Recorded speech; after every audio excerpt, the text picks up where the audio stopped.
Good morning. Good morning. What's happening, family? Welcome to the show this morning. It is Michelle Bryant. You're listening to Say Something Real here at WNOV, 860 AM, 106.5 FM. Let me say good morning to the bros in the studio. What's happening, Debo? How you doing this morning, bruh? I'm fabulous this morning. Just absolutely fabulous. That's a whole lot. Fabulous is, What a one lot. can Implies a I lot. can I elaborate just a little bit? Please. One, there was some good gospel music playing this morning, Here we go. and Here we go. you came in and began to go forth in the praise, and it really amazed me. I'm like, wow. You almost made me curse. Because I said to you, I says, Michelle, I guess you know, strange things happen every day. You like, what you mean by that? Because the devil was praising the Lord this morning. Yeah, but you come right in here and got your praise on. So yeah fabulous you today. So low down. I'm ready. I'm ready if I don't get to go. Don't laugh at him, Carvey. Don't laugh at none of that. You just get on my nerves. Good morning, Carvey. How you doing this morning? You feeling better? Did you get some allergy medicine yesterday? Still stop playing, man. Vicks does not work if it's allergies, boy. You sound like somebody grandmama. I know. Go down and get that Vicks. Let me rub your chest down and put some in your nose. Vicks and Robitussin. Like, you got allergies. Do I need to get your allergy medicine for you, grown man? I'm sick of you. Your mama sent me a text message. She's sick of you too. All right. Okay. So a lot to get to this morning. But before I do any of that, let me just say to the sister or the people who know the sister on 50 who had her car hit this morning on 51st and Capitol, that intersection between Fond du Lac and Capitol. Lord have mercy. I felt that woman's pain this morning. You just seen that? I just saw it on my way. Yep, white car. I literally seen them crash. I seen the white car crash. You was somewhere, you was over there behind me? I was there when she crashed into that red. That truck. Yeah, that red SUV. Yeah. Okay, I didn't realize because you was here when I pulled up, so that's why okay. So Carvey said he saw the accident too. I'm on Fond du Lac, getting ready to be careful, Carvey. They may come down here and get you for witness. I'm on Fond du Lac, getting ready to make that left turn, to get on the Capitol, and but I got caught at the light, so I'm sitting at the light, and traffic from the opposite side is getting ready to make their their left turns to go west on Capitol. And, the sister and another vehicle, both red vehicles, red SUV and a red pickup truck, they pull on out. They got the light, they doing their thing.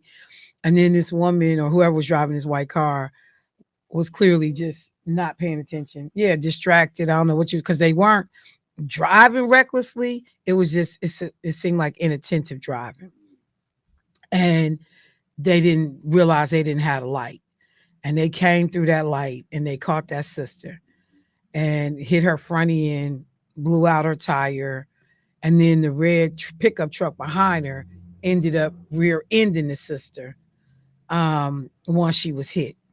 So she got hit in the front, and then she got hit in the back by the pickup truck. And she pulls her car, on up. And she got out the car and she just started yelling. She just started screaming. She had her work uniform on, looked like she was a nurse or she definitely worked in the medical field. But she just stomped her foot and just walked around, looked at her car. And you could my windows was up, but I could hear her screaming through my window. This whole thing that we have with reckless and inattentive driving, I have not ever been a proponent or necessarily a fan of red light cameras. Representative Myers just yesterday called for a special session of the legislature to meet to deal with the issue of reckless driving in Wisconsin. It's not just a Milwaukee problem. It happens in other communities. And but I'm gonna tell you, I've visited and driven in cities that have red light cameras. And one thing I will tell you, the cities and states that I've been in that have had it, when you in those states, and if you somebody that care about your license and all of that, it stops all that inattentive nonsense. It really does. Because I'm people that I'm either riding in the car with them or if I'm driving myself, but I look over, when people see that light turning yellow, people stop on the yellow. Up here, yellow mean you can make it. In Wisconsin, go ahead and blow that red. Yeah, proceed with caution. Exactly.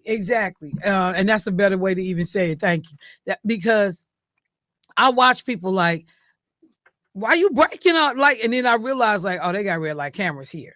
And you see them camera lights flash, you understand what's happening. So it makes people think about caller, I see you, I'll be right there. It makes people think about their behavior, at least for the folks. Cause like the person driving that white car, it was just a regular little white car, inexpensive car, little small compact car. It wasn't like you could tell this person is just out here balling out. Just breezy, being irresponsible, dipping in and out of traffic. They were not paying attention, or something else happened when they hit this woman's car. I'm actually going to have Rep Myers in the studio today on another issue. I want to ask you a question in regards to that. I know my uncle lived in Toledo, Ohio, and they had those red light cameras and intersection cameras for years. But if I'm not mistaken, they outlawed them because, as in any court proceeding or what have you, if you fight it, the camera cannot testify. So you have to be able to question your accuser. So I'm not familiar with the situation in which they were outlawed. I know there have been some states that have pulled back on them because at one point it depended on how the law was written about if the car got the ticket or the individual in the car got the ticket. I let my son drive my car. He goes out here, he blows red lights, he gets picked up. The ticket comes to my house. And I'm like, that was not me. I was at work. I can prove I was at work. So depending on how the laws in the states have been written, we've seen some states either go back, amend, or get rid of the law. In other states, and one of the things that Senator Taylor at the time raised was the recognition software. Black people on recognition software on red light cameras, typically they were not getting our images correctly.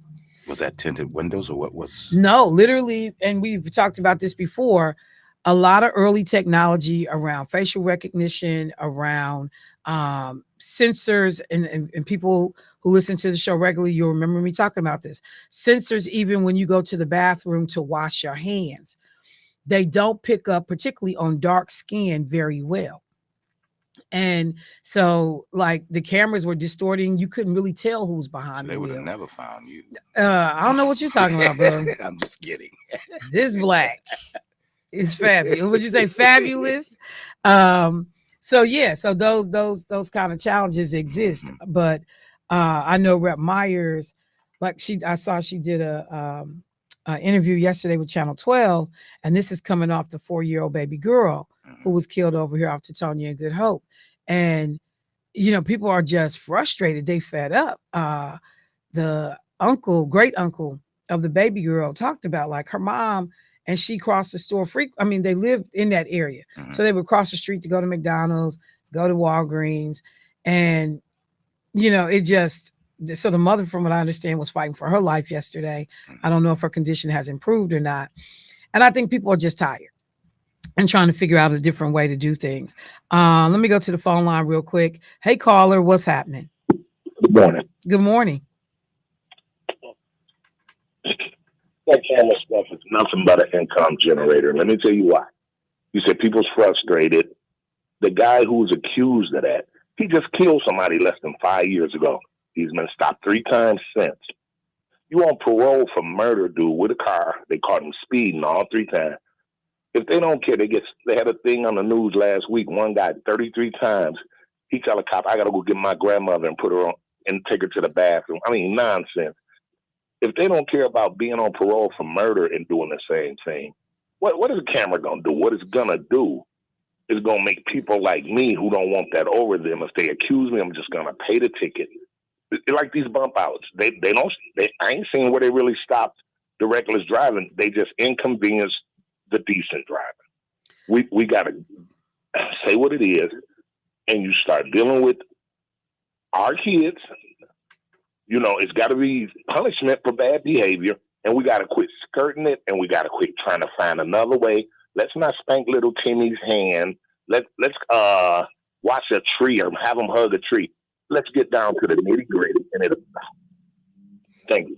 All right, thank you. I appreciate the call. So let me just say this: the people that are the most egregious, because that's one of the reasons why I've never been a fan of mandatory minimums, because it doesn't act as a deterrent. The people that are going to violate the law, that are hell bent on being just out here bad, they're gonna do it regardless. Nobody thinks before I shoot somebody, oh man, there's a mandatory minimum.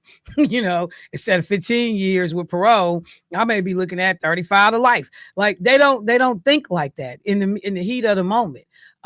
So mandatory minimums, many people have found, have not been a deterrent.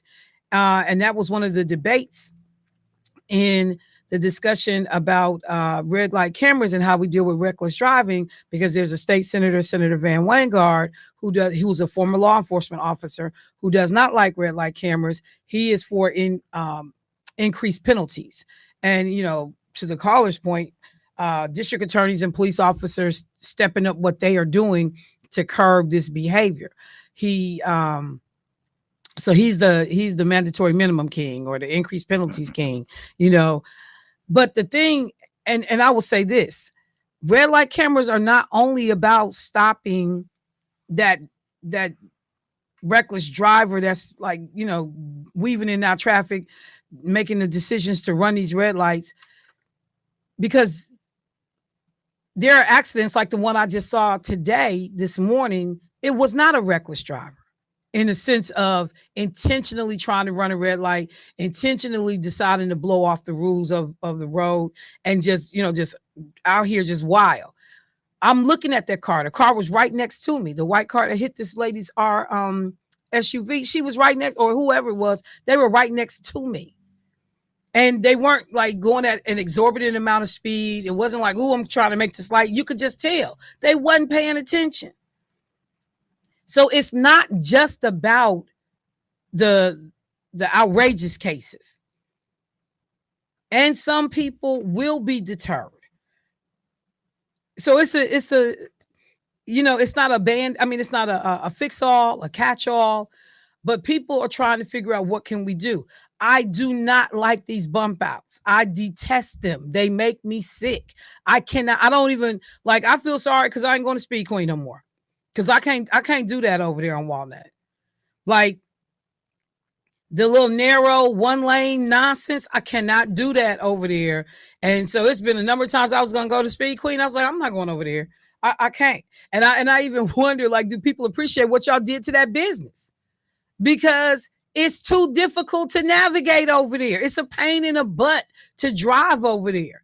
And so you got to think about, but what I will say is that I don't see some of the reckless driving the way I have seen it on Capitol Drive. As somebody who uses this Monday through Friday, all of that pulling up on the side and that right, which is not a lane, because of the way that they have been strategically placed. Now I've seen some cars bob and weave to miss the bump outs, but I have not seen the level of red light blowing that I have typically seen moving around on Capitol Drive. Got another caller. Let's get them in. Hey, caller, what's happening? Good Hello? morning. Good Michelle. morning. I just want to say also that there's a lot of people out here not paying attention. They're on their phones. And I believe that the phones are a big part of these here accidents that are happening, because some of these accidents don't even make any sense. Sometimes I'm driving and I might be at a light behind a car, and I might have to toot my horn for the car to gain attention again, uh, because it's just sitting there on the phone. Thank you. Thank you. And just let me just say this real quick because there are some people who either tend to forget or don't understand that in Wisconsin there are laws about your cell phone. What you need to know is that handheld or hands-free cell phone use while driving is against the law in Wisconsin for any driver with a probationary license or a permit, an instruction permit other than to report an emergency. No driver may use a handheld mobile device when driving through a road work zone. So they've changed the laws about that. If you come up on a construction site and you on the phone talking and you got um, your cell phone in your hand, that is illegal in Wisconsin. I remember when that law was changed. And of course, texting while driving is against the law for all drivers in Wisconsin.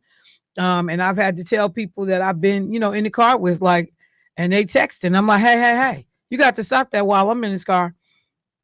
And, people like they do it at the light, or to your point, they do it,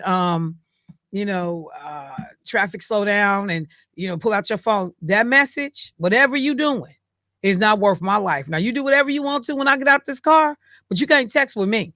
And I mean, I say it to people, that's why I drive my own stuff. So that's one thing people need to understand.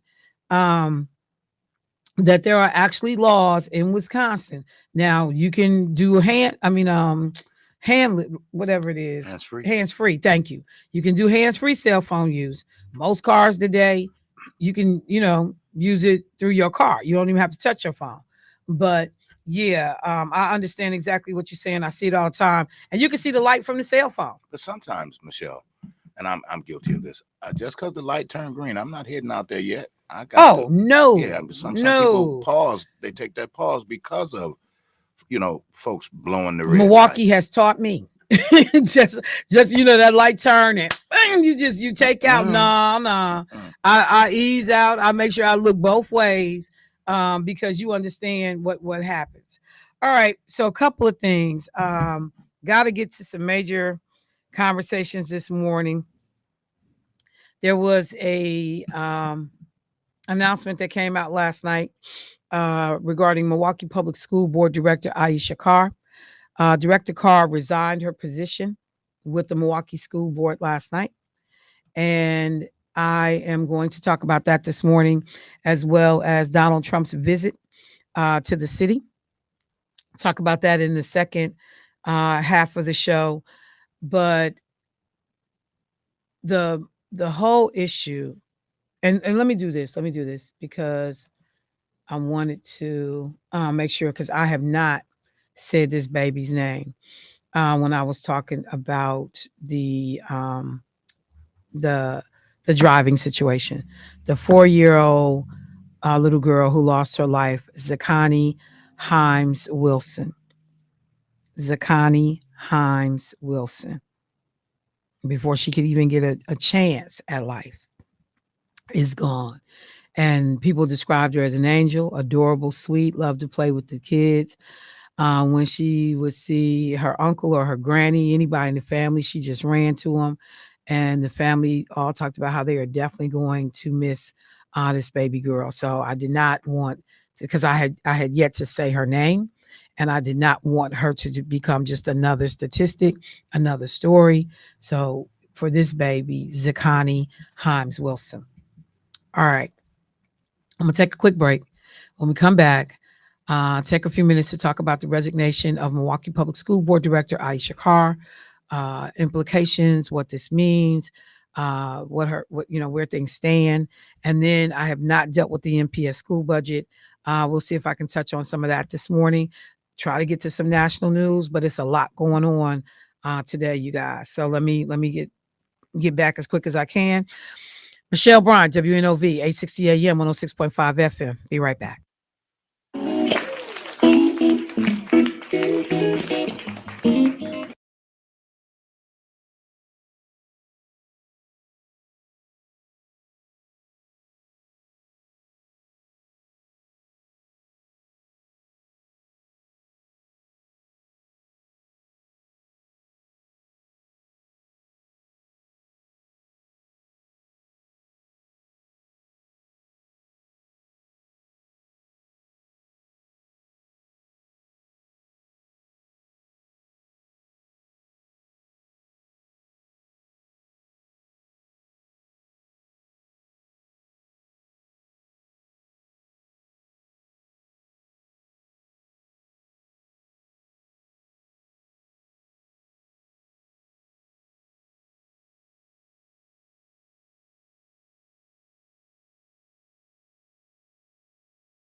caught a number of people in the community off guard in relationship to the resignation effective immediately of Milwaukee Public Schools Board Director Aisha Carr.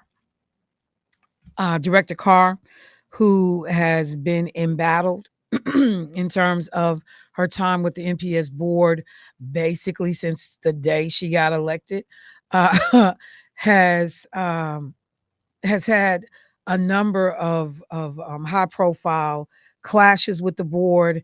Uh, been a person who has tried to bring forth ideas, who has been frequently stopped by her colleagues, and um,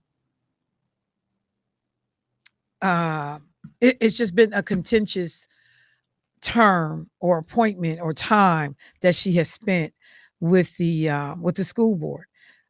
And so we know that there had been a story that had come out that was questioning her residency and whether or not she resided in the district that she represented. When she ran for office initially, she lived just outside the district. Anyone that lives outside the district is given an amount of time to move into the district. Usually that's about 6 months in most cases. And Aisha Carr had indicated that she had made that move into the district. In talking to her, I know that the previous address was also an address that was still hers. Someone else was living in that home, but that was one of the things that I was able to ask her about myself. There was also a situation regarding whether or not she had put listening devices, planted bugs in the office of MPS Superintendent Keith Posley and Director Carr, who, in talking and dealing with another individual, had made a statement that she had done so. And the individual ended up, reporting this to other folks. And when confronted about it, Director Carr said, I was not being honest with that woman. I was trying to test this woman's loyalty because of some of the work and the conversations we were having. And I basically just wanted to see if I could trust this woman. As I talked about when that story broke, not the best way to figure out if you can trust somebody that you're working with. The Even the hint of saying something like that could be detrimental. We were told that potentially there had been uh, a meeting to discuss whether or not NPS would open an investigation into Director Carr, and they used the words censure and removal to talk about what potentially could be the outcome. This was said even before they had taken a vote, or if we're going to see an actual investigation happen. So that's one element of it. The residency piece is a second element of it. And Director Carr, and I haven't seen her statement, and I need to see, let me see if I can find her actual press release or the statement that she put out. But she did not give a reason why she had planned to step down. She just talked about, from what I read in the Journal Sentinel article, that it had been a pleasure to serve the parents and students of her district, but I don't see the actual statement. I'll look and see. Let me see if I see it anywhere else. Um, I can't find the actual statement. So here we are. A couple of thoughts on this. Number one, and caller, I see you. I'll be there. But number one, the Milwaukee Public School Board is basically owned and operated by MTEA. The number of union backed and union supported um, representatives on that board is just about every one of them. Um, I don't know about Daryl Jackson. I don't know much about this brother who recently has come onto the board, but the rest of those people, lock, stock, and barrel, MTEA And I think under the influence of MTEA, I think afraid to, step out of the box with MTEA, and what happens in relationship to what they want in the district. Why is that an issue? This is something I have talked about ad nauseum. Anytime you have only one set of views, only one set of ideas that are governing a public body, to me, that's problematic. I think that all views need to be at the table, that we have people from every hue, ethnicity, socioeconomic situation, background, political ideology that comprise Milwaukee. Whether, we think we're a monolith or not, because this is a majority minority city, that's not the case. You got people, who believe any variety of things. I've seen the influence of MTEA and WEAC in the state legislature in policy. I've seen the pressure that has been applied to legislators when a vote is about to be taken that they don't care for. I've seen them basically, in some cases, it felt like outright bully legislators and even the governor to take positions that were more in line with what they believed. Everybody has the right to lobby. Everybody has the right to push for the things that are important to you. But when you strategically realize, as a body, and I mean a body right now, MTEA, WEAC, when you strategically realize as a body that because of the Republican controlled legislature, and for a long time, the Republican controlled executive branch, which would have been the governor, Scott Walker, that they couldn't get things done, they decided to bring the battle local. And so what I can't get done in the legislature, if I can affect who's on the board, I can affect policy in a different way. I can affect working conditions. I can affect things that are favorable to the folks that comprise MTEA in a different way at the local level on the school board. So you saw members of MTEA strategically work to identify candidates, to support candidates that align with them, and stack that board at MPS. Well, Michelle, why is that a bad thing? This is the Milwaukee Education Teachers Association. I mean, of course, they're going, they're going to do what's right for the children. They're going to do what's right for, our families. I'll say a couple of things about that. And this is going to rub people the wrong way. But the data supports that the majority of teachers are not teachers of color. Many of these teachers no longer live in the city of Milwaukee.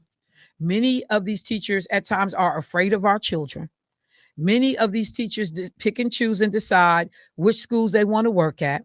And that's why having North Division fully staffed is always a problem. Washington High School, a problem, because people can decide, I don't want to work on North Side schools. I don't want to work in problem area schools.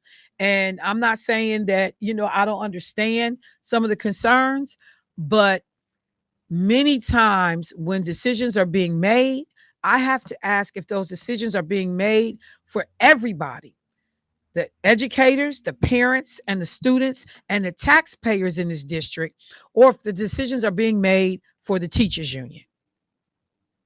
And the teachers union will tell you, well, indirectly, if you do the things that we're proposing, our students benefit. Yeah and no. I didn't say no. I said yeah and no. I have watched, and I will continue to say this, I have watched how when people run for office, MTEA won't even give people an interview. I was one of those people when I decided to run for the state Senate. And the incumbent, Senator Johnson, the MTEA decided that we got a good rapport with Senator Johnson. They didn't even allow me to interview and be talked to by their members. I see it in elections all the time. And I always say, but you the union though.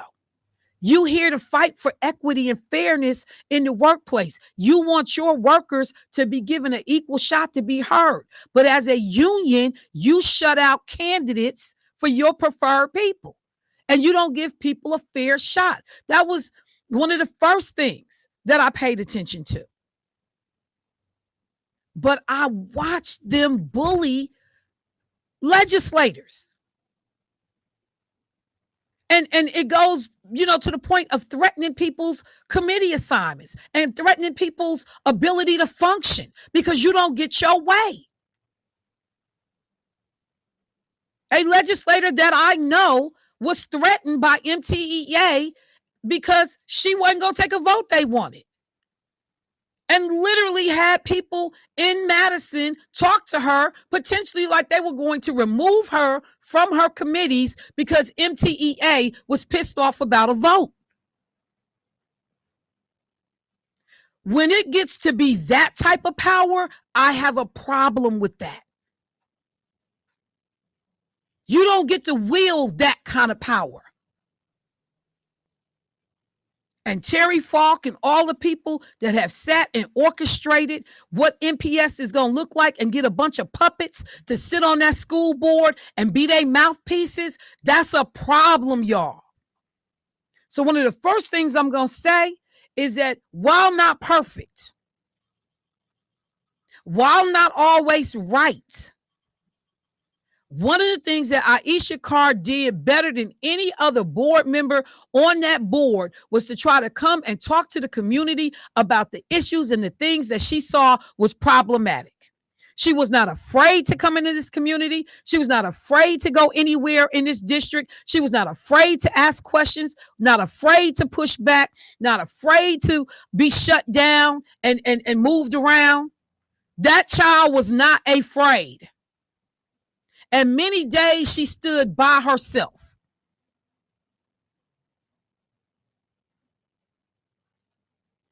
While not perfect, while not always right, nobody doubted that she cared about the children and the parents and the community that she served. Nobody doubted that. Nobody. And instead of working with this young sister to look at the ideas, to figure out, what we could do and couldn't do, there was always a desire to push her out because she was not MTEA rubber stamped and approved. What makes that so laughable is because she's an educator. And what I have often seen with MTEA is that Black legislators that are educators, they do not support. I'm going to say that again. What I have often seen with MTEA is that Black legislators or elected officials who are educators, they do not support.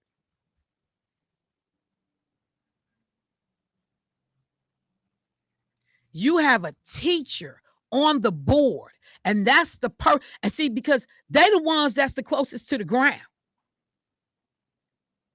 A lot of these other board members, you're not close to the ground. You're not in the classroom. You don't see what's going on. You don't hear what these families and parents are saying.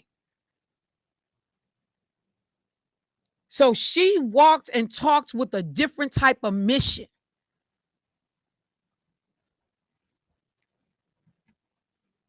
But it didn't fit the MTEA mission. I can only imagine, and I shouldn't even phrase it that way. I know what it must feel like to be the only voice asking for certain things, and to be the one that the group has decided is the problem child. I know what that feels like. I've watched it play out.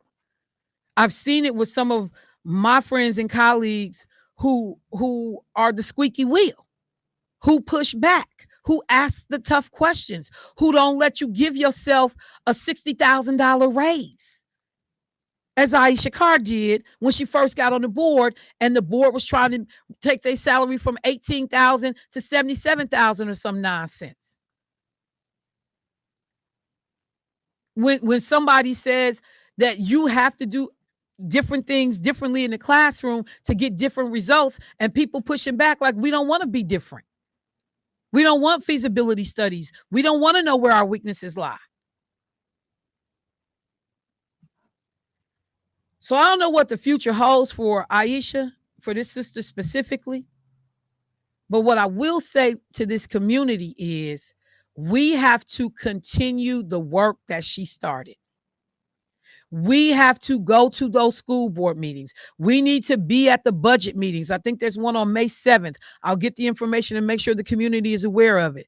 But we have to continue to ask the tough questions, to hold people accountable, to be in the room, to push back, and to support where we can. Because this is not intended to be adversarial. But anytime you start asking, I know how I get when people challenge me and ask me questions. The hairs on the back of your necks can rise up because you go into defensive mode. But I have to remind myself, calm down, fall back, and try to hear what these people are saying.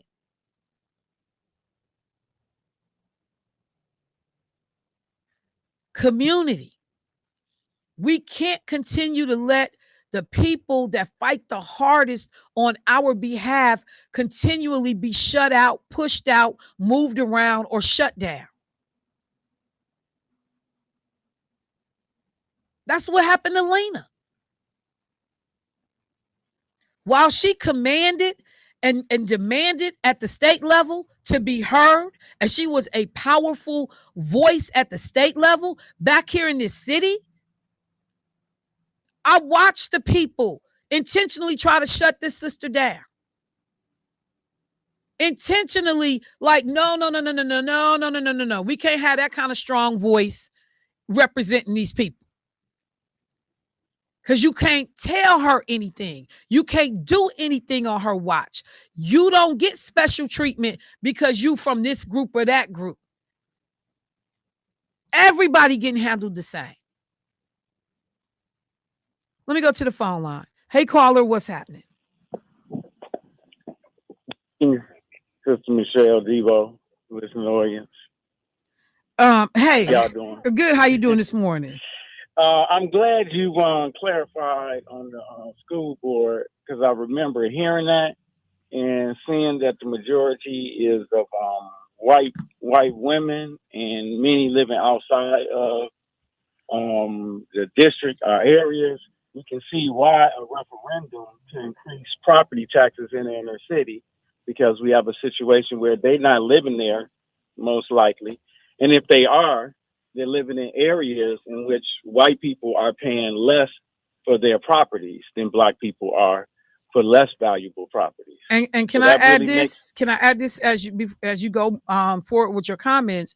One of the things that we are now learning, as NPS is talking about 248 staffing cut positions being cut in this upcoming budget, is that there was evidently some promise that if MTEA helped NPS to get this referendum successfully passed, that they would be rewarded with $60 million for teacher raises. So anywhere from 4% to 8% raises. And so some of these job cuts have been to be able to ensure that those raises for educators were able to happen. I'm not saying educators don't need to get a raise, but I think that was an interesting deal if that was the way that was struck. But go ahead, please. So you're saying that they're going to cut people jobs and then turn around with the people that can stay, they're going to get a pay raise? Yes, that's what I understood. You identified that that you have a situation where these white teachers get to pick where they want to go. Right. So they're not being fired. So we know who's going to be fired and know who's going to get the raise. It looks like the white women are going to get the raise and keep their jobs, and black teachers are going to be removed out, which will also add to the closing of more schools and the battle. But even more than the teachers, you got support staff, you got kitchen workers, non because a lot of the people that are going to be impacted are non-union employees of MPS. Because Yeah, they one of don't the matter things the to the union is union. trying to do is to squeeze these people so that they feel forced or compelled to join the union, making the union even more strong. But if a lot of the non-unionized people are the ones that are going to be the most impacted by all of these cuts. Keep going back. Yeah, we see how when institutions are mainly operated by white individuals, when there is problems, they don't get shut down. But when they operated by black people and you find an issue, they get shut down. Instead of dealing with the issue or the criminal or whoever. I just think that is something that we need to be more abreast of.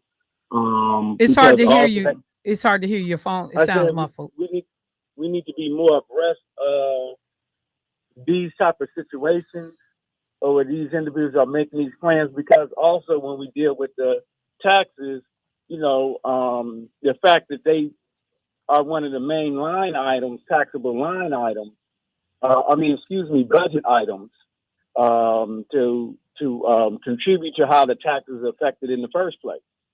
So they have a lot of control over what is happening, and it's something that we see in the society, and it relates to also something I know that you and others was asked the other day when you mentioned a survey out of Marquette about the support of Trump, and that we sometimes forget that this society, America, loves the criminal. They love Bonnie and Clyde, robbing banks. They used to cheer for them in the newspapers. If you look at those old newspapers, they stealing your money. You won't be able to get access to the money at those banks that they were stealing.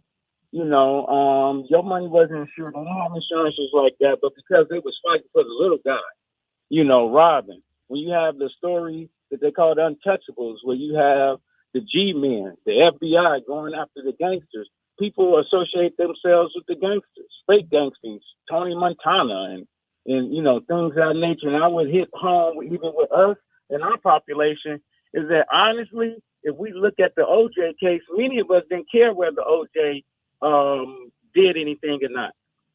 We sided with, dang, somebody is winning in the system that looks like us. It was Johnny Cochran that had community credit with us. Right. OJ didn't have no credit with us. Right. He didn't have nothing where you can mess up, but you still was down. He was never down with the civil rights movement. He even spoke out against the civil rights movement. So he didn't have any community cred. So what is it? So we even are affected by this pathology, where we're not looking at things logically. And we need to understand that as we talk to our community, is that we have a sickness called Americanism. So you have a situation where somebody can be found guilty and be in jail and still win the presidency. Right. That's sickness. And that's built in this society.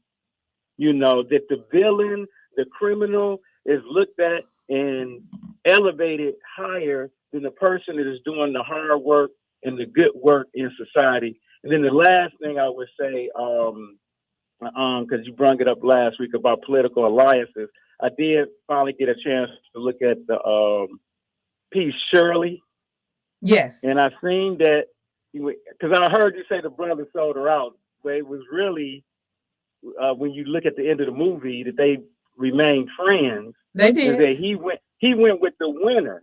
Now Shirley was his girl, but he had to look at the bigger scheme of going with the winner. But this was the thing, bro, how he chose to handle that. Shirley found out from the press. That was her boy. He had made a commitment and a promise to her. He broke that promise. And then he wasn't man enough to come tell her he was going to break the promise. She had to find out in the streets. I got that. And I agree with that's wrong. And we be doing foul stuff. When we do foul stuff, we need to make amends. It appears that they made amends, though. That's all I'm saying, that the movie.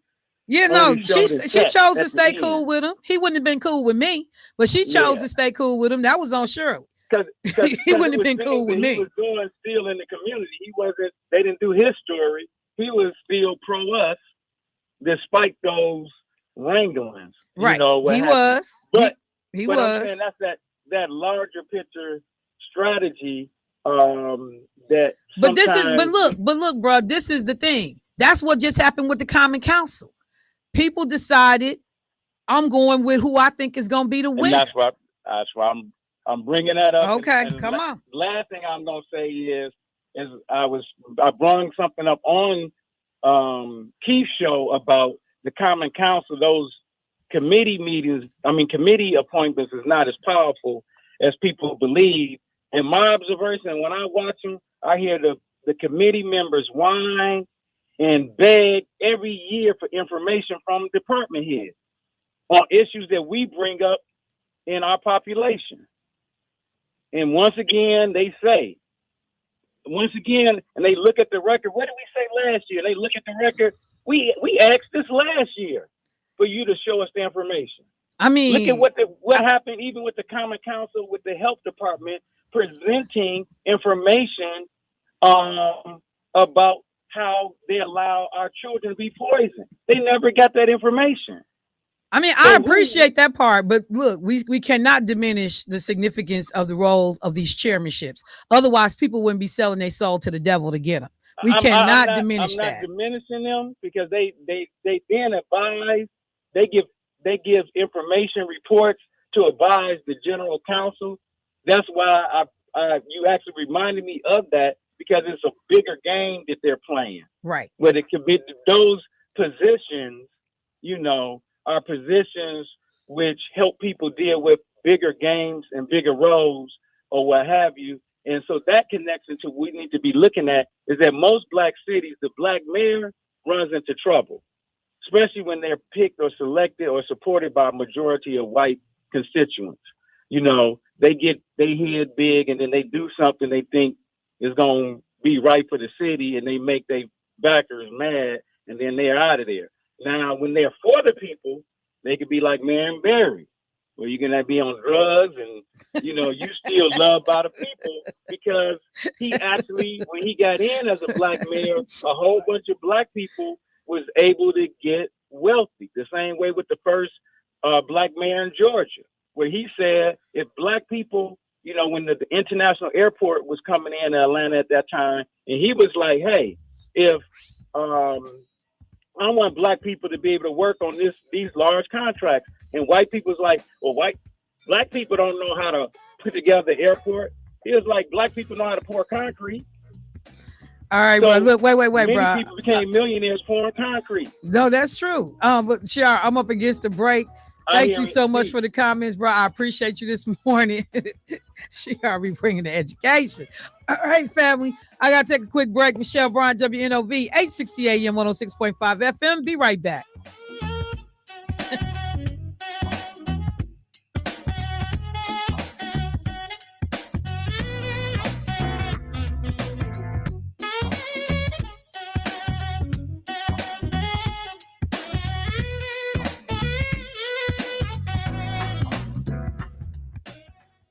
The Milwaukee County Office of Equity invites you to nominate a business, organization, or person for the Milwaukee County Health Equity Champion Award. The award shines a light on those who have shown a strong commitment to health equity by reducing disparities in the community that are making Milwaukee County a healthier place to live and grow. Visit the Milwaukee County Office of Equity online at county.milwaukee.gov/equity to nominate someone today. Applications are due Friday, May 3rd.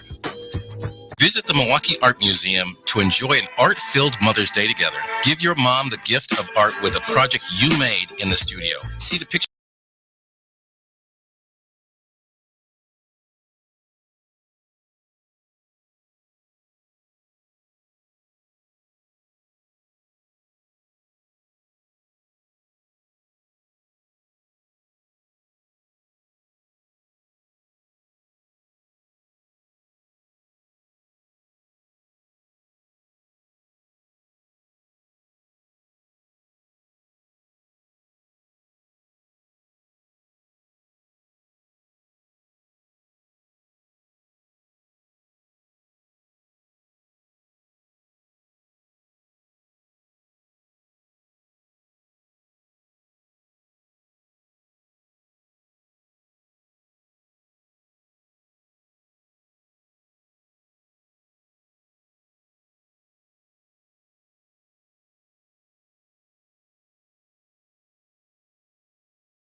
All right, family. Welcome back to the show. I got a caller. I want to get clear the line, so I'm gonna get them in real quick.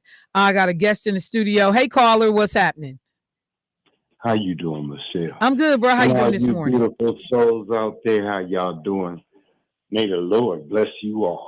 Hey, if you a Milwaukee public school employee and you a teacher, your job is to want to be employed to teach. Okay. So if I hire you, you, I should have the power to send you where I need you to go. You don't choose where you need to work. So now, if you are educator in history, and I need a history teacher over here, that's where you're gonna be at. If I need a science teacher over there, that's where you're gonna be at. That's where it should be. And then that way, the teachers know what's going on in this atmosphere of teaching. The people that know what's going on in the supplies or what's needed at this school, and then everybody will turn in their report of what they do and what they see and how they're treated and what they learn about being with other cultures. It's not about white or black. When we say that, we talking about culture. We know there's a difference between skin color, but some of you people, when you hear us say white and black, we're not saying as in color. We saying things the way we do things in our home and the way you do things in your home and the way we do things in our culture and community. That's just what we're saying. So now if you come from a different culture and community and the way you see things where you see more birds than squirrels. So, hey, and then how our kids, why our children always seem to be older than their counterparts. Do you ever look at that in our culture? The way our kids next to other cultures' kids? Mm. Come on, let's start looking at like the brother said, the real picture. So now when we say black and white, don't y'all take it as skin color. We're actually saying culture, the way we learn things, our intelligence, the way we interpret. It's just as high and same as yours, just a different flavor. All right. Thank you, bro. I appreciate the call. A couple quick things as I wrap up this piece on education. I'm definitely going to, this is not the end of the conversation. There will be others that we have to have. But a couple of things that stood out when I looked at, the staffing cuts that were being proposed, 288 positions. Most of them are considered central services staff as opposed to school-based positions. But then let's pay attention and get into the weeds. The cuts would include about 149 teacher positions. Of those positions, about 130 are considered teaching coaching positions.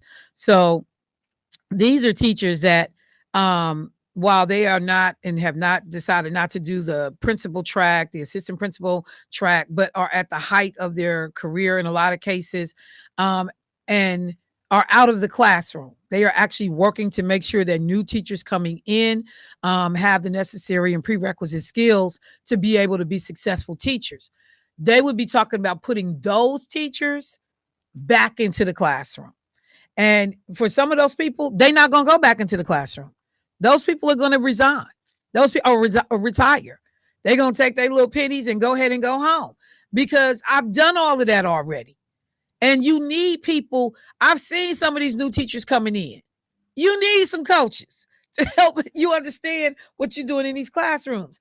Other proposed cuts include 44 educational assistants, 27 food service assistants, and 8 food service managers, 27 administrators, 13 school nurses, and 9 health assistants, 11 clerical and secretarial workers, and 9 social workers and 3 psychologists. Do we really have capacity to say that we don't need these school nurses and health assistants? We really don't need the 3 psychologists. We know we talked about the trauma coaches, the trauma, whatever the title was, being cut. in some of these schools. And I'll just ask this question, since I have joining me in the studio, Dr. Lakeisha Myers, State Representative Lakeisha Myers, here in a different capacity right now in terms of not being on the state side of things. But you're an educator. Yes. One of the things that I've heard you talk about, I've actually heard you talk about this over and over again, both in committee proceedings. Well, I don't know if I've ever heard you say it in committee proceedings, but in community meetings, in conversations with other folks about education. When we start talking about these people that are being cut, you always talk about Black folks and brown folks working education adjacent. Oh, absolutely. What does that mean, real quick? One of the things that I want the community to understand is that when you look at most school districts, and this is not just unique to MPS, is if you look at most public school districts across the country, when you look at the teaching population, the teaching workforce, it is overwhelmingly white and it is overwhelmingly female. Even when you deal with a district that may be an anomaly, where I first started working Prince George's County in Maryland, which is, you know, the largest wealthiest African-American suburb Just pull the mic up in the country. to stand. You still see, even with those oddities, overwhelmingly across the country, the teaching workforce is white and female. That's the same thing that it is here. And there are a whole lot of historical implications that go, you know, that I could talk about with that, specifically to MPS. They didn't hire Black teachers really until like the 1950s in earnest. You couldn't be a Black teacher in MPS, even if you had a teaching credential. So that is the historical underlying part of that issue. So that's why you didn't see a lot of African-American teachers in MPS in that way. But even now, we have such a small percentage. When I talk about people that work education adjacent, they're the folks that want to work for places like City Year, Boys and Girls Club, support organizations that support the school district and that can be in, you know, the buildings to support folks, or their safety, or they are cafeteria workers, or people that are teachers' aides, or, you know, special education assistants, or people like that. But they're not the actual teacher of record. So we have a whole lot of people that are from BIPOC communities that work education adjacent, but they are not the teacher of record. And BIPOC communities, just as a Black, reminder. Indigenous, people of color. Right. So there have been specialized programs that have talked about grow your own programs where we can get folks who are teachers' aides and teaching assistants to go to school to become a classroom teacher, because it's an investment to become a classroom teacher. You are paying a lot of times for your own professional development to become a classroom teacher. And that is one of the things, as we talk about, you know, who runs our classrooms, who is basically deciding a lot of the times our children's future, in addition to the work that happens at home and whatever the family brings to that discussion. Oh, absolutely. You As know, a teacher, I spend more time with your children than you do. And so the Black community, we have got to understand the need for us to become educators. And that is why I say teaching is one of the most revolutionary things you can do. You got a captive audience every day. And if I can get you from point A to point B, thinking, critical thinking, that's what I talk about all the time. A lot of my teachers that I had that I loved, everybody has their favorite teacher. And one thing I will say is that my favorite teacher was my second and third grade teacher, Miss Williams. Critical thinking was a part of her plan from day one. She wanted you to know for yourself. She wanted you to think for yourself. It wasn't all about what I can give you and pour into you. And I don't want you to be a carbon copy of me. Right. I want you to seek out the answer, and I want you to think for yourself. And that was reiterated at my house because I lived with two teachers who wanted you to think your way out of a paper bag. That's my mother and father. They were like, now, how did we process this? What are you doing? Like, even when I was in trouble, it was a conversation. Now, why did you do that? Right. And what did you think you were going to achieve by doing it this way? Made you walk through the whole steps of it. Yes. So I want to get to the reason why you're here. Okay. But I definitely, because I've heard you say that so many times, and I'm going to say that to our community again and again. When we are talking about futures, when we're talking about, you know, how we help ourselves, how we get control of our educational system, how we see different outcomes. In some cases, y'all, and this is the thing, because these jobs don't always pay a lot in the sense of what you can make in the private sector. Right. You know, so there are people that will shy away. $50,000 entry level salary is fine, I guess. But if I go work over here, I can make 80,000 or 100,000. Right. And people walk away, and do something else. Everybody doesn't have to be a teacher, but somebody got to be a teacher. We are letting, we can't keep complaining, and we keep letting white people be the ones that dictate what goes on in these classrooms. I just got to say it out loud, and people going to get mad. It's like she being a racist. I'm not, because it's not going to be 70% black folks teaching white kids in Brookfield. Right. 70% black folks teaching white kids in Menominee Falls, Heartland. Nowhere in this country are you going to see 70% black people teaching white children. Right. It's just not going to happen. It's not going to happen. In a majority white school district. Right. It's not going to happen. And we get too comfortable letting other folks have that level of control and influence.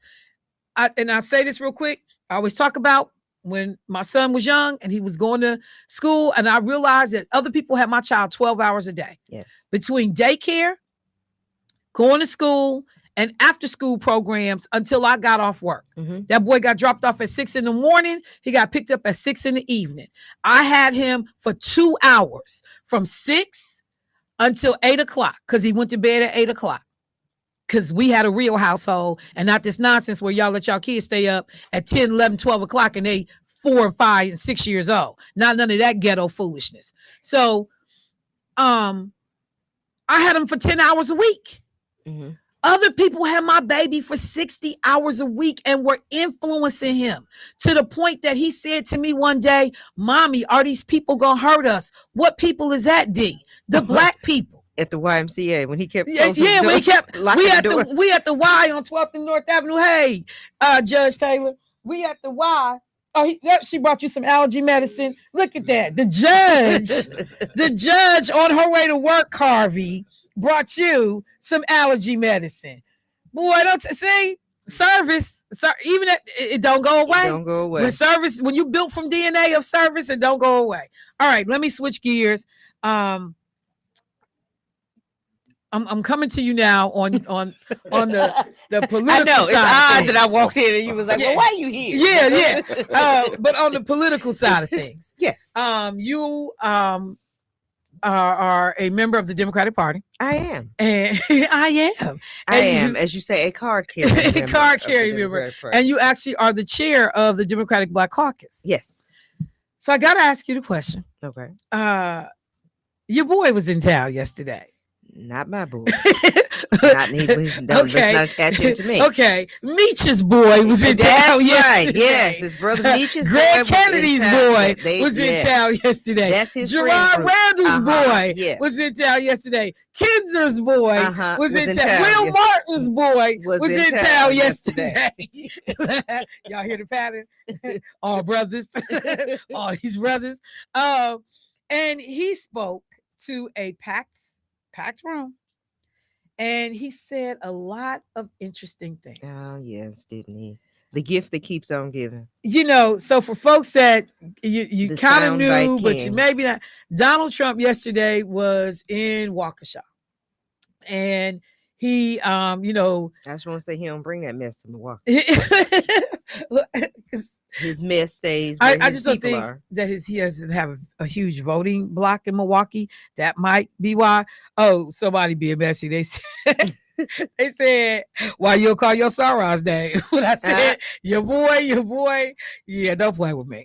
So anyway, so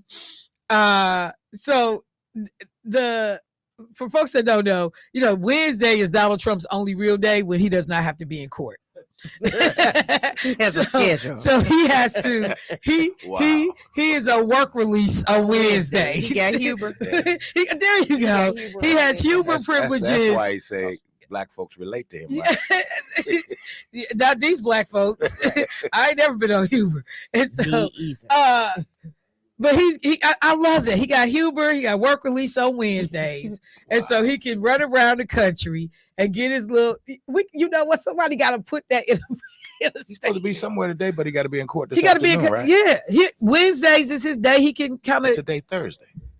Well, he was here today. Yesterday. He was here yesterday. But where is he at today? He's He somewhere back today. in court today. Today? Oh, okay. Yeah. You heard what I said? Yeah. Wednesday Oh, is his work release day. And he can I go thought I out. heard on the news this morning he was going to be somewhere this morning, and then he's in court. He may later be, but this he got to be afternoon. close to that courthouse. Yeah, I understand. His ankle brace is probably gonna be going off if he's not close He enough. ain't got on no brace. It ain't It'd be hard for him to hide. but we'll make sure you get what You want to get back to the show? 'Cause I'm sorry. Yeah, me and Carby, Judge Taylor, don't be bringing nobody expired medication. What? It say 1023 on the bottle. I can't stand her. Oh. She ain't read nothing. She was trying to She help. was trying to help. She said it's still good. It's still good. You know everybody like, Suggested sale date. and it is. It's the suggested sale date. Medication. But we ain't going. No, look, Carby said he didn't bust you out, Judge Taylor. But if he died, his mama gonna come up. So she gave me baby that So Look, let me see what she said. She was like, "It is not expired. I used the bottle, Negro." So Carby, she put it in something else for you, babe. She said it is not expired. I use the bottle, Negro. Can judges say Negro? Is that legal? So, all right. So, Black Caucus Chair, Democratic Party. Yes. Donald Trump is in town. The message, the comments that he made coming off the Time magazine interview that scared everybody, scared the bejesus out of people about the authoritarian strongman style form of dictatorial leadership that he espouses.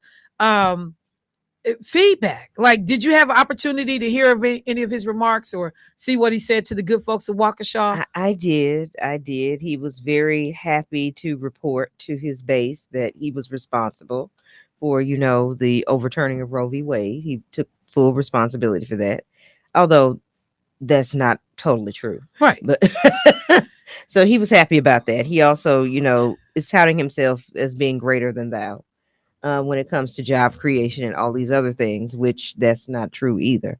So we have a pattern here of him saying things that are not true. So it's unfortunate. The thing, I think one of the things that stood out was also the fact that, because he did an interview with Fox News, right, and was very specific when talked to any of the other affiliate, media outlets, because hey, I guess Fox is his friend again now that he has to run for office.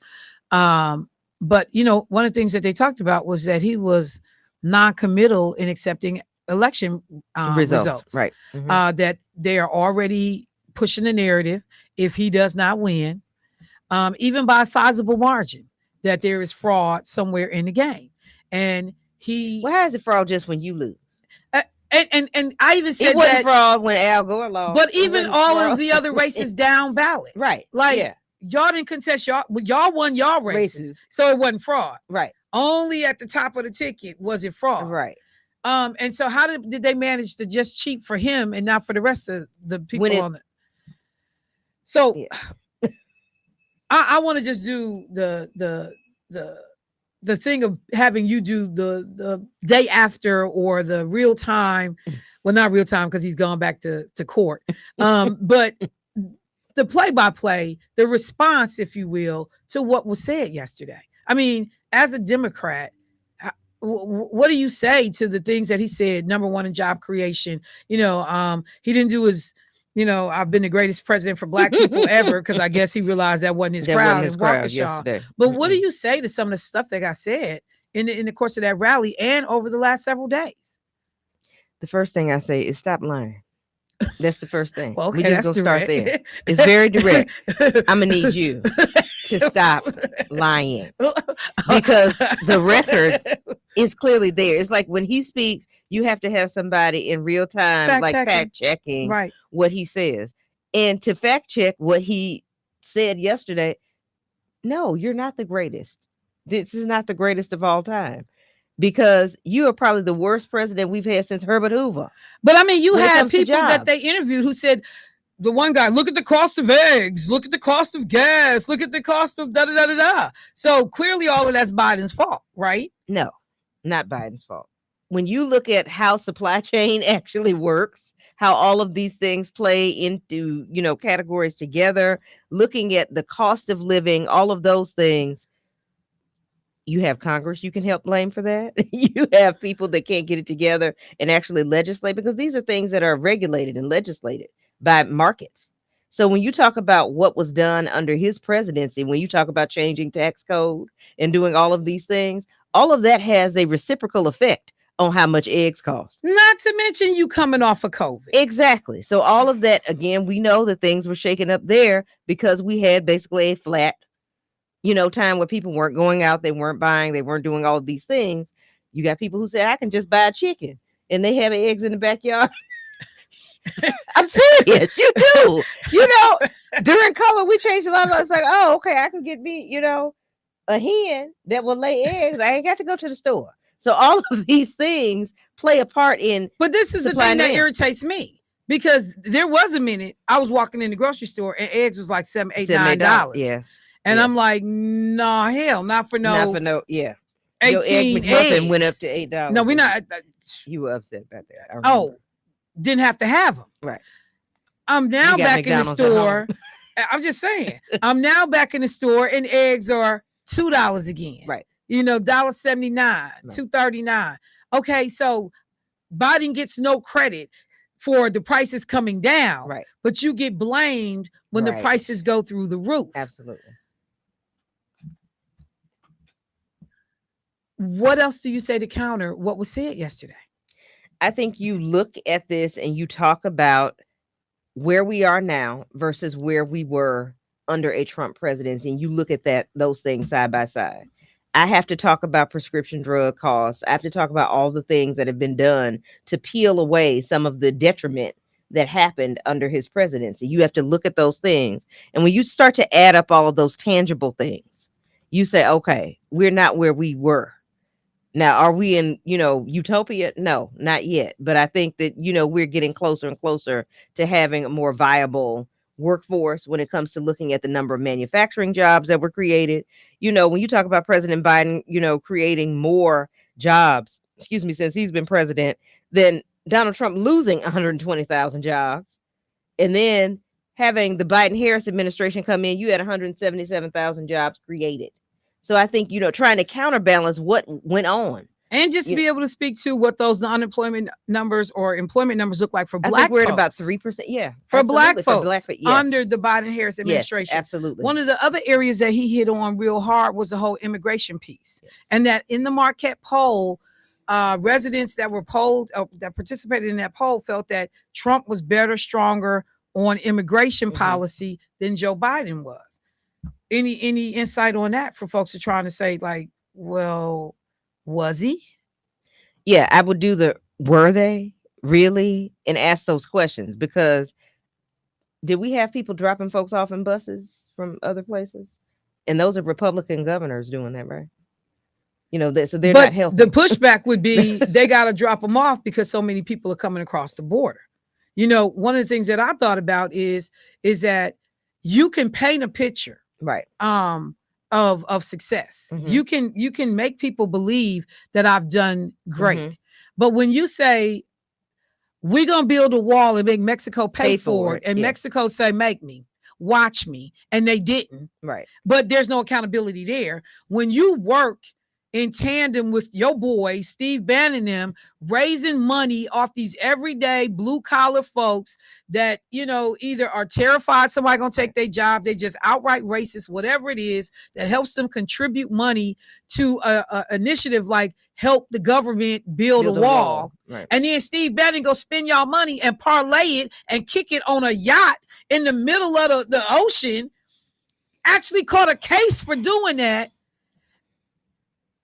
Immigration didn't get better under you. No. When you say we're going to stop everybody at the border and we're going to make people stay in Mexico, and Mexico was saying you create a problem for us because all these people not from Mexico. Right. They coming from all over the world. Right. When you got people from Haiti, from other places, Venezuela, and you have active worldwide situations going on, people do have the ability to apply for asylum here.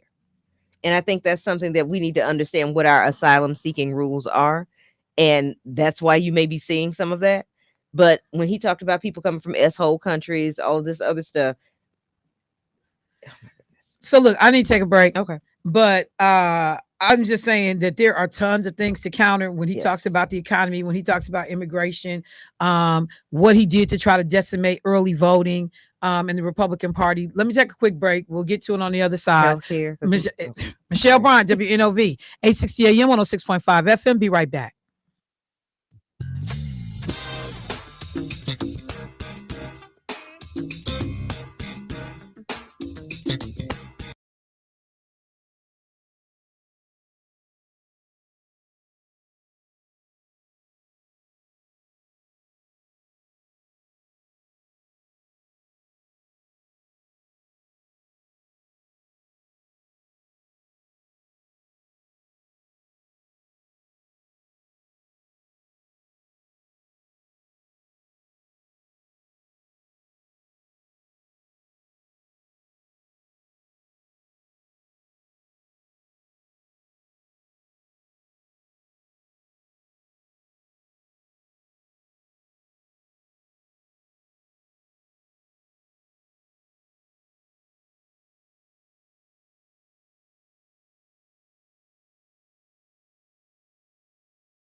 Dr. Lakeisha Myers, who is state representative and also the chair of the legislative. Damn it.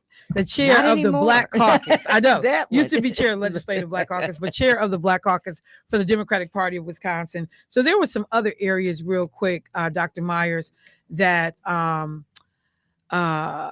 Trump spoke to in relationship to health care. He did. He talked about repealing and replacing, I mean, same song, different day, repealing and replacing the Affordable Care Act, which we know would be detrimental to so many people if, that were to happen.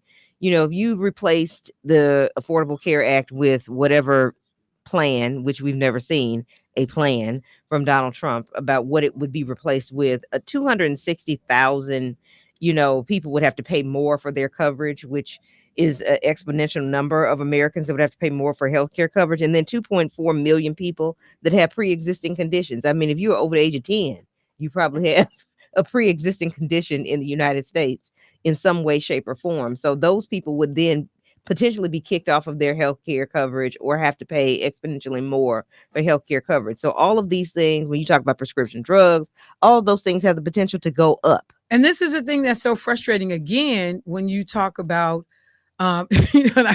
like your phrase "stop lying" just stays in my head. What do you say? What he did for 4 years was lie about the introduction of a healthcare plan. Exactly. It was coming out Tuesday. And Tuesday never happened. Yeah, every other week, every other month, we have a plan. It's going to drop on Tuesday. I mean, like literally, that Tuesday never showed up. Tuesday never came. And even when you look at how Republicans overall have managed healthcare, yes, replace and repeal. Yes. No, I'm sorry, repeal and replace.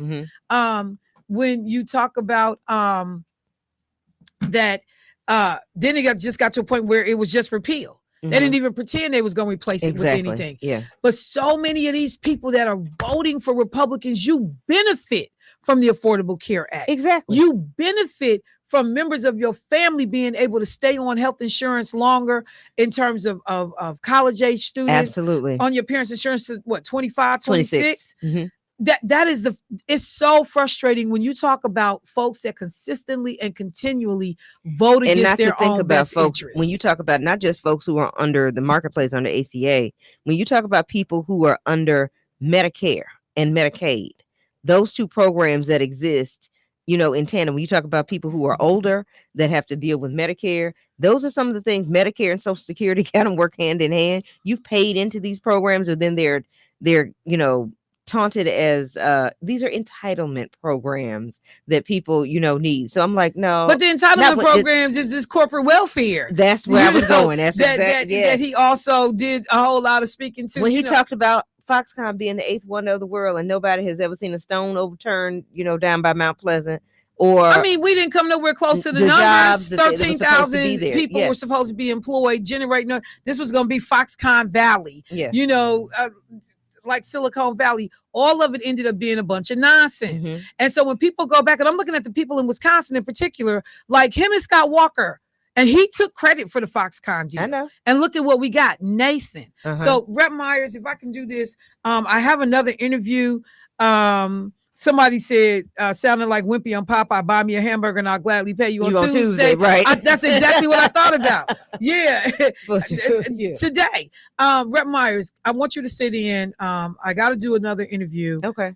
We should have some time when this is done, but I think that this is, in your wheelhouse. True. So I just want to say one thing before you start your interview. Okay. I learned something. I think you learned something similar online when you were pledging for Delta, and people talked about what are excuses? Tools of incompetence. That's right. They build monuments of nothingness. Those who use them are very, really good at anything else. In other words, excuses ain't fill in the blank. That's it. All right. Let me go to the phone line. So you all being a history buff. Oh, wait. An individual with a degree in history myself. State Representative Lakeisha Myers. African-American history degree as well, yes. Newly acquired. That's Welcome to the club. Welcome to the club. I was blown away when I found out that there is someone that has a connection to the Milwaukee Courier, the newspaper owned under the Courier Communications brand, connected to this station, WNOV, 860 AM. And I learned that Professor Gloria Brown Marshall was going to be speaking at the Library of Congress. Uh-oh. I think we have her on the line. I was excited to figure out that we were able to secure her for an interview. Professor, are you there? Yes, I am. Hello, how are you today? I am doing so well. This is such a blessing. And I'm going to tell you, Milwaukee Courier has just been a major part of my life. And so to be on this interview is fantastic. Well, and so I'm trying to figure out. So, how do I address you? Can I call you Professor? Do I have to say the whole thing, Professor Brown Marshall? What are you comfortable with? I always like to have the full title out there, and those people who just got that title, you'll know what I mean. Look, then I we do. go to Gloria. I do. Mhm. Oh no, we're not gonna say Gloria now. We ain't gonna do that. I didn't even offer that up as an option. Now I am lazy and I will say Professor, but I will never say Gloria. My mama taught me way better than that. And you're right. And look, I talk about it all the time. I said, hey, it's the difference between an honorary degree and an earned degree. And you show respect when those things are in place. So yes, ma'am. So Professor Brown Marshall, you have been invited to be a keynote speaker at the Library of Congress. It's happening this month on May 7th. Can you tell me why you are going to speak in this event? I've written several books, and one of those books is The Voting Rights War, the NAACP and the ongoing struggle for justice. And that book was one that I had to research extensively at the Library of Congress. And while I was there going through all those documents, it was just such a moving experience. I thought that, getting those documents, putting in the book, telling the story of how long we've been in this war. And that's why I call it the Voting Rights War. That's the title of the book. Because it's been a war that's gone on hundreds of years, even before the NAACP started. But I was able to document how the NAACP led the way for so many decades by going through the documents of the Library of Congress. And so to be honored to have the Library of Congress say, come and talk to us about how you use these documents. And as both of you know, archival research, library research, all of that, you spend so much time in these places to do your research, and to have one of those archives come back and speak about the journey of using the documents to create your work, the book, The Voting Rights War. That's such an honor. So that's how it came about. It was a complete surprise to me. And and I just got to say this, because when people think about the Library of Congress, I don't think that folks always understand what's contained, what is there. And so to hear and have you say, no, this is where I'm doing the research, to talk about the civil rights movement, to understand the NAACP's role, to go back and look at historical facts and documentation that I couldn't find elsewhere. Can you just kind of help our community understand what that's like going into the Library of Congress, and how did you know that this is a resource for the research you were doing for your book? Well, I think everybody should take at least one trip to Washington, D.C. Our federal tax money pays for all those buildings, all those salaries, and they're beautiful works of art as far as the architecture goes. But inside of those are all the major artifacts and documents for our country. The National Archives contains the Constitution of the United States. All of these things are there. And so what I want for people to know is that the Washington, D.C.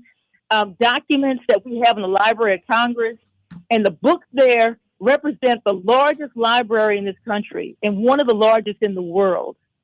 They take documents from all of these different places, like the NAACP. All their documents are located in the Library of Congress. If those people who are listening who served in the military, my late uncle served in the military, as many members of my family, you want to see your military records, come to Washington, D.C. You'll find a library there that contains the archives of those records. So we need to know where our records are. If we do our genealogical research, you can find a lot of that information in the libraries that are located in Washington, D.C. And since the NAACP documents are housed at the Library of Congress, and get this, in 1812, going back to history, during the War of 1812, the British burned down Washington, D.C. They burned down the library. Thomas Jefferson, who was, questionable, and will, that's another conversation, because he was that freak. But anyway, so Oh, sorry. Did you say that intellectual freak? and all of that? But this man had some issues, and Sally Hemings was one of them. But that's another story. It is. But he gave his library, his personal library, was so large that it became the foundation for the Library of Congress. And so the beautiful building is the Library of Congress. It's got this wonderful atrium. It's huge, all this wood. It's just fantastic. And then you also have a law library for those law people out there. My background is in law. There's a law library that's part of the Library of Congress. So it's just an extensive place to lose yourself for doing any type of research, whether or not on your family, for a book you want to write, for a book that you're being paid to write, whatever it is. Take advantage of what the Library of Congress has to offer. And it's digitized. You can also go online and find a lot of this information. And I just want to say, first of all, thank you so much for saying that. And because I am somebody, I have been to DC tons of times, and I have done many of the major tourist attractions, and, this is a must see, go on here, go on there. When I tell you, to my embarrassment, now listening to you, I have never gone to the Library of Congress. I just got to, it wasn't on the bucket list. It wasn't on the to-do list. And I know what's housed there. And, and I'm like going to the library on my vacation or, kicking it. It just never dawned on me. But the history, look, one of my colleagues is laughing in here like, yeah, it wasn't on my bucket list either to go to the library on my vacation. But when you think about like any other, if I put it in the context of tourist attraction, it is a must see. It is a must visit. But listening to all the things that you have outlined that are available by way of content and availability, and that everyday citizens can access these resources, it is a wealth of information. So thank you so much for making sure our community understands the significance and the importance of this library. But I gotta say, the book, and you have written a number of books. Am I correct on that? Yes. Okay. And so you talked about that law is, so are you an attorney, Professor? Yes, my background is in law. I'm a full professor at John Jay College. And so I teach constitutional law, race in the law, gender and justice, and evidence classes. But my focus and my you call it a specialty, is social justice law. My background's in civil rights and legal history. Here's how these things come together. When I was researching voting rights and voter suppression, this goes on for hundreds of years. It's been 2 steps forward, 1 step back. And so legal history is my domain. I like to go back. I just came back from Italy. I was at the Vatican Archives. Yes. So I was at the library. So you at the library, right? Yes, in the library in Italy. Other people are going walking around during the tourist attraction. I'm in the library.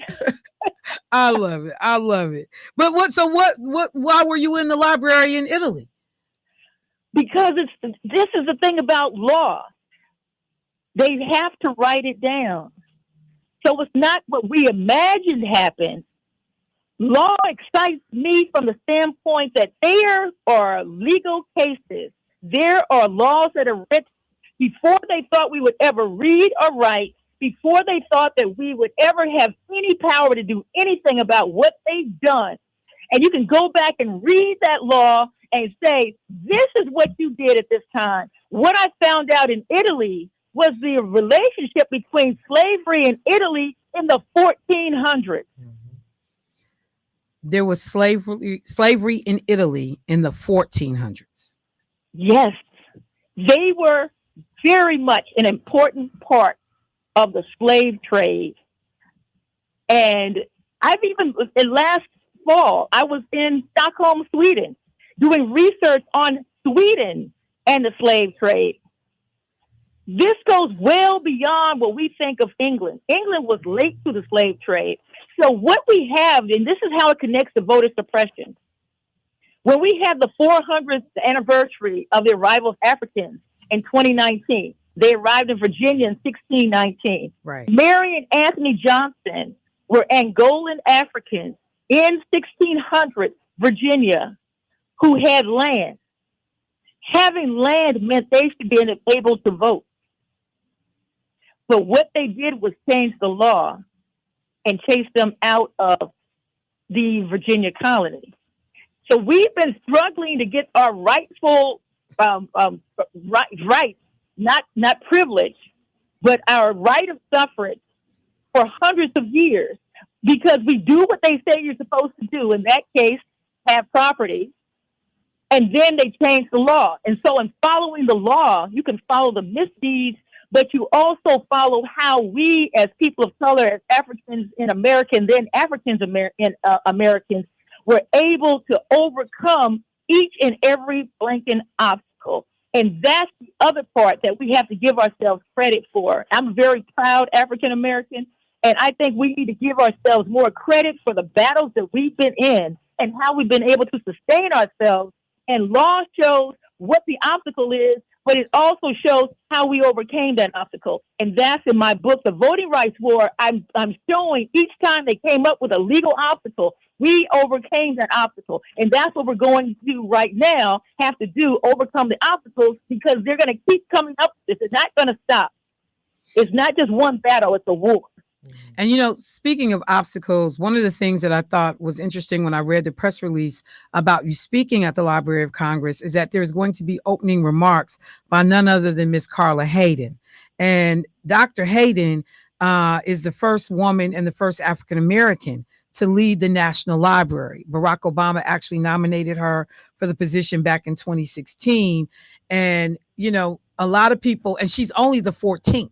Right. Like when you think about the history of our country, she's only the 14th person to be a librarian, you know, the librarian of Congress. Like, what is that like for you as you also think about the historical nature of your appearance there, the fact that they created an exhibit based on your book and your work? What do you think about that aspect of it? I feel so moved. I'm so honored. And the board president of the NAACP is going to be there. Yep, Leon Russell. We had him on the show here a while ago, but yes, ma'am. And I just want to say this. So in terms of full, you know, all of us on the same page, the young woman that's in the studio with me, her name is State Representative Lakeisha Myers, but she is the director of the AXO program for the local NAACP chapter, and I am the secretary for the local NAACP chapter. So this is a whole full circle moment in being to talk to you about the work that you've done and continue to do. I guess I would ask one final question if I could.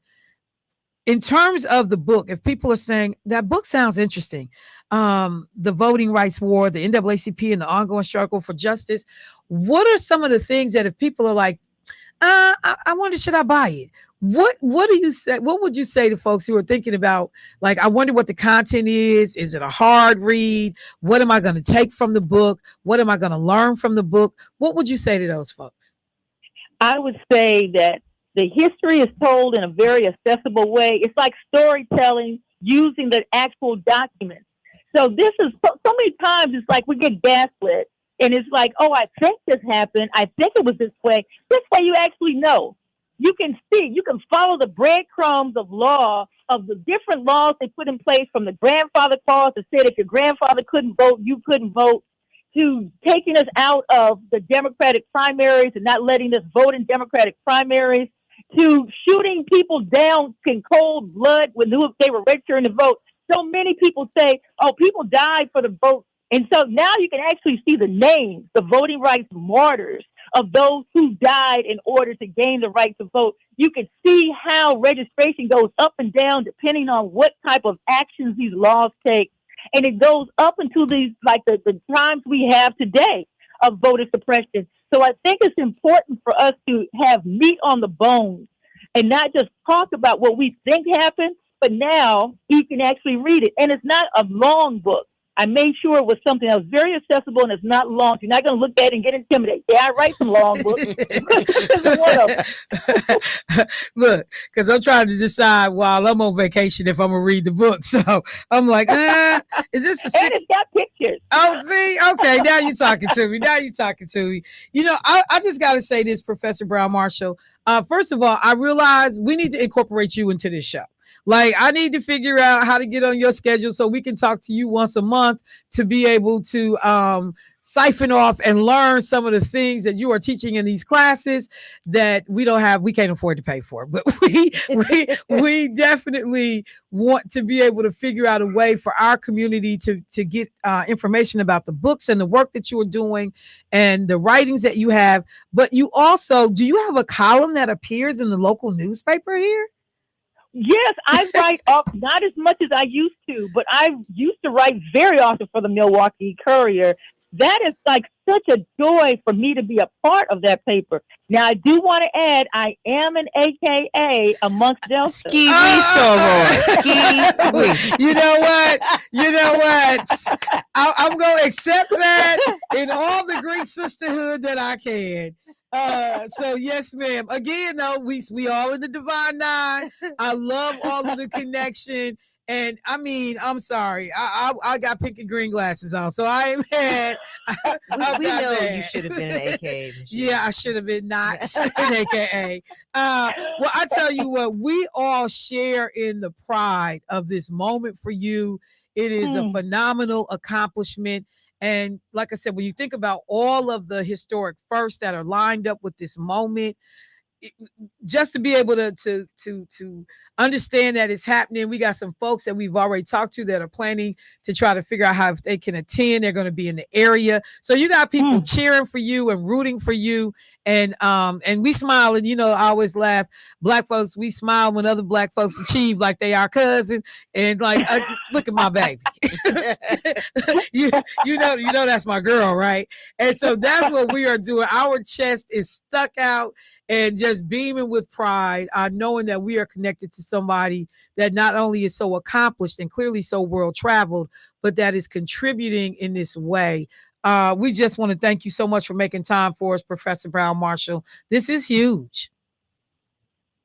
Thank you. It is, and to God be the glory. Yes, ma'am. So, quick question: Where'd you pledge at? Professor Brown Marshall? Did we lose her? Yes. Oh no, I just was asking a question. Where'd you pledge? Where'd you go to college? Well, I that one I'm gonna keep to another show because that's a long story. Look, I'm not kidding. I'm gonna reach out because after I read the book, I know I'm gonna have questions, and I'll see if I can reach out for a second interview if you have time. Oh, I would love to be a part of what you're doing. You are fantastic. And as I said, I love the Milwaukee Courier. And I thank anybody and anyone who gets the voting rights for. I thank you in advance. And if you do have time to get to Washington, D.C. on May 7th at 5 o'clock Tuesday, I'd love to see you. Well, you know what? We're actually going to send this information over to our Congresswoman and our U.S. Senator and our Wisconsin delegates in D.C. and make sure that their offices know to see if we can get them over there to support the event as well. Oh, thank you so much. Yes, ma'am. And thank you for the work. We'll talk to you soon. Okay. All right, family, I got to get out the way. Dr. Myers, I'm not going to be able to finish this conversation today, but you can finish the conversation next week. That's right, because they're stuck with me. So I just want to let people know before I get out of here today, I am not going to be on the radio next week or the following week. I am actually leaving tomorrow. I am heading to Greece. I am going to visit a number of countries while I am over in Athens, and then doing a cruise and going to Turkey and Montenegro and just all kinds of places. I'm gonna go look for Giannis's mama while I'm over there. Go see his folks. So I just want to tell people I have been fortunate to have Dr. Lakeisha Myers that will be filling in for me while I'm out. You got a lot to talk about. I guess all the stuff I didn't get to. You see my list. Yeah, see. I didn't get to it. So thank you in advance, sis. I appreciate you. All right, Debo. Man, I gotta see you for 2 weeks. Woo-hoo! Get it. Oh, I'm sorry. You don't want to Was see I me dancing, celebrating? do you? No. You want to No. see me dance? No. Carvey, I'm gonna buy you a birthday present while I'm in Greece, okay? From Greece. Yes, I am. Who said no? She's not. That's Keith, from the peanut the gallery. hater. Is that Keith, the From hater? the The peanut hater. gallery. Yeah. I'm not. I always am about to buy Keith a gift, and then I never do. Then you come back to reality. Right. Like, I always want to buy Keith something, then I'm like, I don't like him like that. All right, family, I'm gonna get out the way. Everybody be safe. I'll talk to y'all when I get back. Peace.